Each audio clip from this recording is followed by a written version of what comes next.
Lisa with InkandInspirations.com. Thank you for joining me today. In this video, we're going to be making this cute card made with the Pieces and Patterns stamp set from the new Stampin' Up! Catalog, and as well as the coordinating Pick a Pattern Designer Series paper that's also in the new catalog and perfectly coordinates with this stamp set. This is a versatile, cute, fun stamp set. I've really enjoyed playing with it. So let's get started on this card. I'm starting off with an Emerald Envy base, cut at 5.5 by 8.5, and then I'm just going to match those corners and give it a good crease with my bone folder. Then I want to put a background using this little T-Rex from the set, and I'm going to do tone on tone. So I'm using Emerald Envy ink, and I've got a piece of scrap paper beneath here so I don't get my work surface all inked up. And I'm just going to ink this little stamp up and stamp him randomly over the front of the card base. So I'm opening up the card base, so I'm just stamping on one thickness here, and then as I get closer to the fold, I'll fold it back and show you what I'm going to do. So I'm just going to ink each time because I want it pretty bold, and I don't necessarily want a pattern, but just scattered, okay? So it's just fun to make your own pattern paper like this, and each card is different because you don't really try to match or do it the same way each time.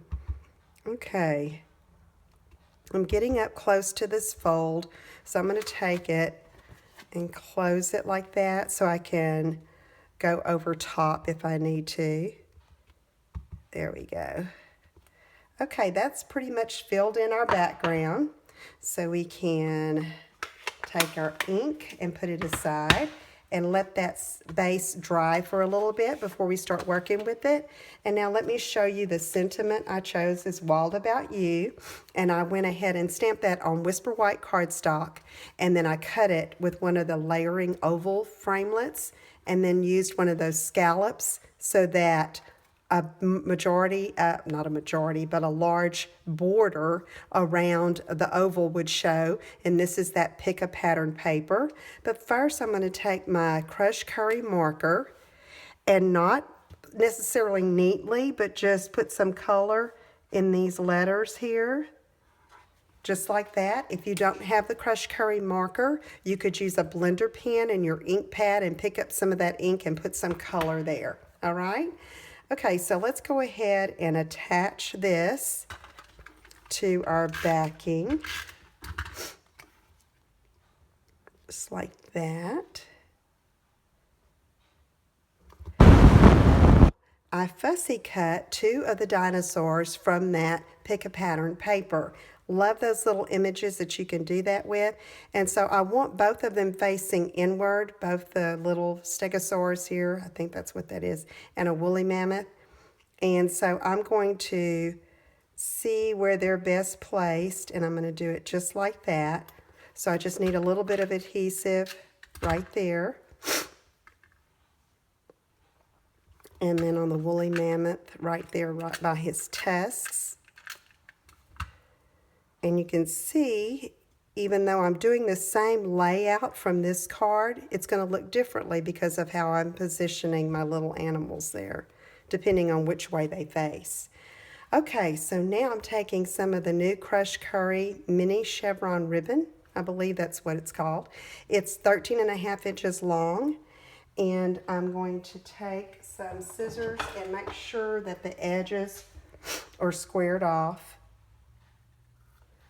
because I'm going to do something fun with it in a minute. And I'm just going to fold it 3 times, fold it over 3 times evenly, just like this. And then I'm not making a bow, just making some loops. And then I'm going to take a stapler, which is this is the retired Stampin' Up! Stapler, but you could use any desk stapler. And I like to adhere it together just like that. I want it to extend beyond the little ovals there, so I'm going to turn that over and arrange it where you can see that. And I'm going to take some tear-in tape because I want it to stay. And I'm just going to take this piece and not take off the paper lining, but just use it as tape and hold down that ribbon. Okay, just like that. Then I'm going to turn that over, and I'm going to take my fingers and pull away some of the threads to ravel it a bit, to give it a fun edge, and then cut off that thread there. Then I can do it again on this flat edge. Cut that off. And that's fun. And then we can go ahead and try to assemble the rest of our card. I have another piece of that designer paper, pick a pattern. This is cut at 1.5 by 5.5 inches, and that's going to go across pretty much the center of the card. I like to leave a little bit more at the top when I'm doing it like this. And so let's apply some snail adhesive. And really the positioning is just a matter of preference, or depending really on your main element there about what kind of spacing you need at the top or bottom of the card. Okay, now here I have this, super cute, and I think I'm going to use some dimensionals on that, and I'm going to be pretty generous with them. So let's do one at the top, one at the bottom, and one on each side. And you can see that ribbon is in place with that tear-in tape, and so I don't have to worry about it coming off. Let's get these little papers off. I'm going to add one more fun embellishment.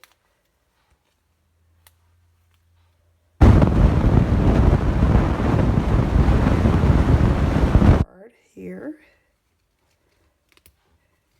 Okay, so now I have this little glitter enamel shape. It's so cute. It's like a little chevron. And here I'm just going to decide where I'm going to put it. On this one, I decided to point it at the U. I may do that again, but have it at a different angle. And I'm going to use a mini glue dot to attach it. So let's just pick one up like that. And there we have our card. Much the same as the first one, but with a different take on it because of how I've fussy cut my little dinosaurs there. And I hope you will take a look at this set in designer paper and give it a try. It is precious, and you're going to have fun working with it. If you have any questions, let me know. Please visit my website at inkandinspirations.com, and I'll see you again soon. Take care. Bye-bye.